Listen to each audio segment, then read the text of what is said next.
Hello, જય શ્રી કૃષ્ણ. આજે આપણે શરીરને ઠંડક આપે તેવો કોલ્ડ કોકો શીખીશું.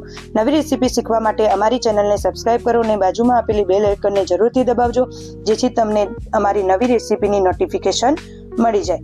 સૌપ્રથમ એક જાડા તળિયાવાળી તપેલી લેશું. તેમાં થોડું પાણી નાખીશું, જેથી દૂધ નીચે ચોંટે નહીં, ને પછી તેમાં 1 લીટર દૂધ ગરમ કરવા મૂકી દેશું. દૂધને બરાબર ગરમ થવા દેશું. જ્યાં સુધી તેમાં ઉભરો આવે ત્યાં સુધી તેને ગરમ થવા દેશું. ને બીજી બાજુ એક બાઉલમાં થોડું ઠંડુ દૂધ લઈ લેશું. તેમાં ડાર્ક કોકો પાવડર નાખીશું. મારી પાસે ડાર્ક કોકો પાવડર હતો તો મેં ડાર્ક કોકો પાવડર લીધો છે. તમારી પાસે જે પણ કોકો પાવડર હોય તે તમે 3 ચમચી ભરીને લેશું. 3 ચમચી ડાર્ક કોકો પાવડર અને એમાં જ વેનીલા કસ્ટર્ડ પાવડર લેશું. કસ્ટર્ડ પાવડર વેનીલા ફ્લેવરનો લેવો, જેથી ચોકલેટ જેવો ટેસ્ટ સારો આવે.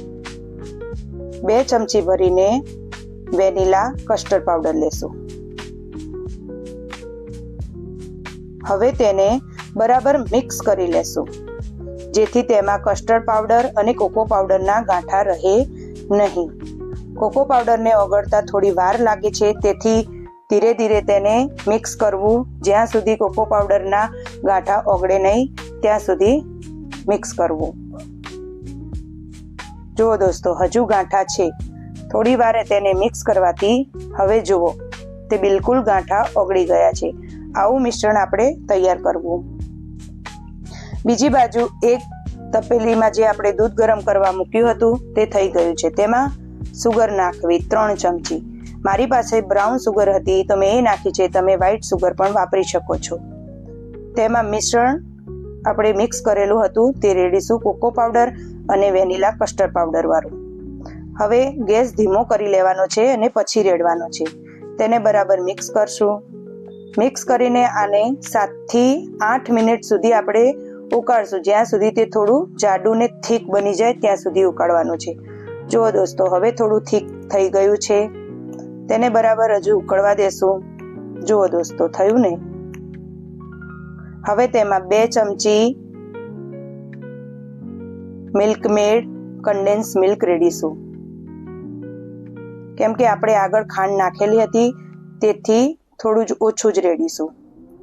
પછી 2 થી 3 ચમચી મિલ્ક અમૂલ ફ્રેશ ક્રીમ નાખીશું. પછી 75 ગ્રામ ડાર્ક ચોકલેટ કમ્પાઉન્ડ અને મિલ્ક બંને મિક્સ 75 ગ્રામ નાખીશું. 75 ગ્રામ. ગરમીના કારણે ઓગળેલી હોય તો પણ ચાલે, તેને નાખીશું. હવે દોસ્તો બરાબર તેને મિક્સ કરીશું જ્યાં સુધી ચોકલેટ ઓગળે નહીં ત્યાં સુધી. પછી તેને ફટાફટ હલાવવું, જેથી ચોકલેટ નીચે ચોંટે નહીં. ગેસને મધ્યમ તાપ પર જ રાખવો. બરાબર મિક્સ થયા બાદ તમે જોઈ શકો છો કે ચોકલેટના ગાંઠા હજુ દેખાય છે.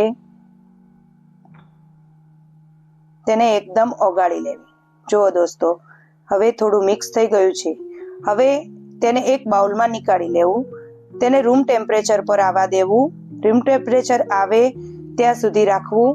જો તમારે જલ્દી ઠંડો જોઈતો હોય તો 2 કલાક ફ્રીઝરમાં મૂકવો, અને વધારે ઉતાવળ ના હોય તો એને ડીપ ફ્રીજમાં 7 થી 8 કલાક માટે મૂકવું. બહાર નીકાળ્યા બાદ તેમાં બ્લેન્ડર ફેરવવું, જેથી તેમાં સારું લસ્ટર આવે અને સ્મૂધીનેસ આવે. જોઈ શકો છો દોસ્તો કે કેવું સ્મૂધ બની ગયું છે. હવે તેને આપણે સર્વ કરવા માટે લઈ શકીએ છીએ. તો રેડી છે આપણો કોલ્ડ કોકો.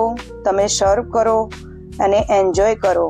આવી કાળઝાળ ગરમીમાં ઠંડો કોલ્ડ કોકો તમને કેવી ઠંડક આપે છે તે મને કોમેન્ટમાં જરૂરથી જણાવજો. ઉપરથી આપણે ચોકલેટ ચિપ્સ નાખીશું. તમે આમાં અલગ અલગ બધા ડ્રાયફ્રૂટ નાખી શકો છો. કાજુ